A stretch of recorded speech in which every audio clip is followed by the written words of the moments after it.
तो नमस्कार दोस्तों, आप देख रहे हैं हमारा चैनल लर्न समथिंग न्यू। तो आज हम पढ़ाने वाले हैं एसिड, बेस एंड साल्ट। तो अगर आपने केमिकल रिएक्शन पहले से पढ़ रखा है या अभी तक नहीं पढ़ा है तो हमारे चैनल पे देख सकते हैं। तो चलिए शुरू करते हैं एसिड, बेस एंड साल्ट।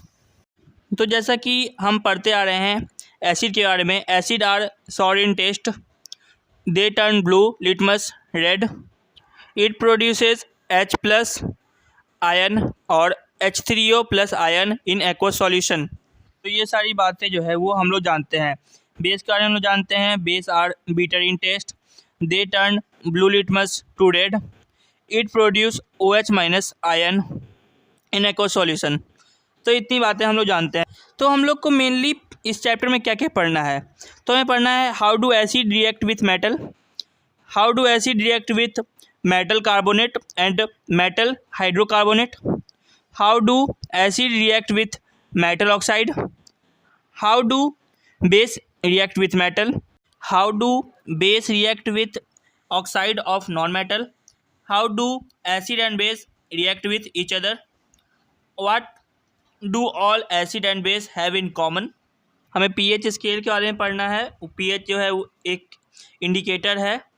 और सोडियम हाइड्रोकार्बोनेट के बारे में पढ़ना है, bleaching powder, baking soda, washing soda, plaster of पेरिसिया, और भी हम लोग को बहुत सारे कंपाउंड देखने को मिलेंगे इस चैप्टर में।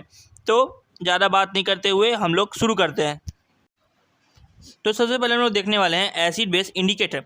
तो एसिड बेस इंडिकेटर होता है कि substance that changes its colour when added to an acid और a base is called acid base indicator, या इसको सिंपली इंडिकेटर भी बोल सकते हैं।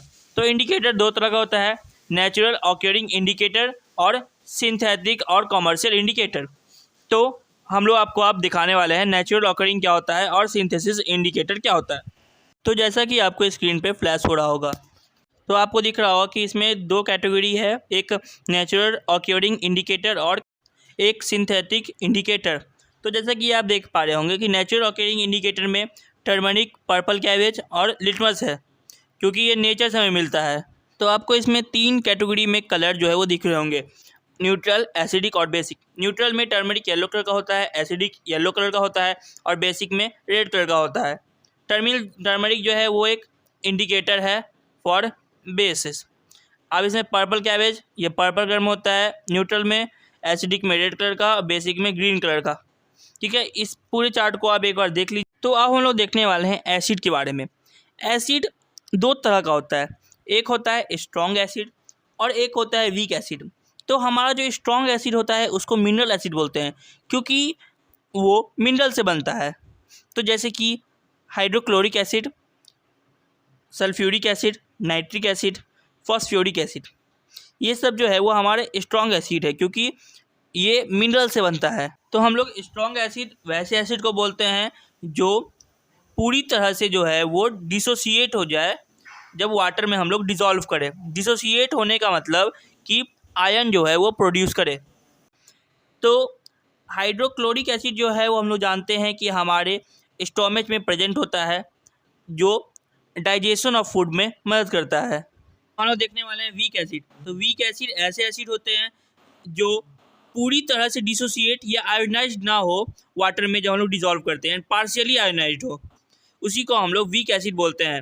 जैसे कि acetic acid, carbonic acid, hydrocyanic acid, sulphurous acid. तो ये सब हमारे वीक एसिड हैं। तो हम लोग स्ट्रॉन्ग एसिड और वीक एसिड को कैसे पहचानें? तो स्ट्रॉन्ग एसिड जिसमें कि कार्बन जो है वो ना हो उसको स्ट्रॉन्ग एसिड बोलते हैं, और जिसमें कि कार्बन जुड़ जाए तो उसको हम लोग वीक एसिड बोलते हैं। तो हमारे वीक एसिड के जो सॉल्यूशन होते हैं वो वाटर में पुअर कंडक्टर होते हैं, क्योंकि उसमें जो है वो H3O और H प्लस आयन जो है वो लो कॉन्सेंट्रेशन होता है, ज़्यादा नहीं होता है, इसी वजह से वो वीक एसिड है। वीक एसिड का सॉल्यूशन में आयन और मॉलिक्यूल दोनों पाया जाता है। तो आप स्ट्रॉन्ग और वीक एसिड का एग्जाम्पल देख लीजिए क्या क्या है।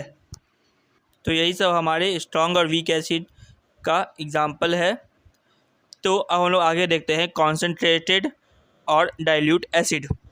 तो कॉन्सेंट्रेटेड एसिड ऐसा एसिड होता है जिसमें कि एसिड का मात्रा ज़्यादा हो और वाटर का मात्रा कम हो। और डाइल्यूट एसिड ऐसा एसिड होता है जिसमें कि वाटर का मात्रा ज़्यादा हो और पानी का मात्रा कम हो, उसी को हम डाइल्यूट एसिड बोलते हैं। तो मेरे दोस्तों बस इतना ही आज के लिए। तो आप देखते हैं अगले एपिसोड में।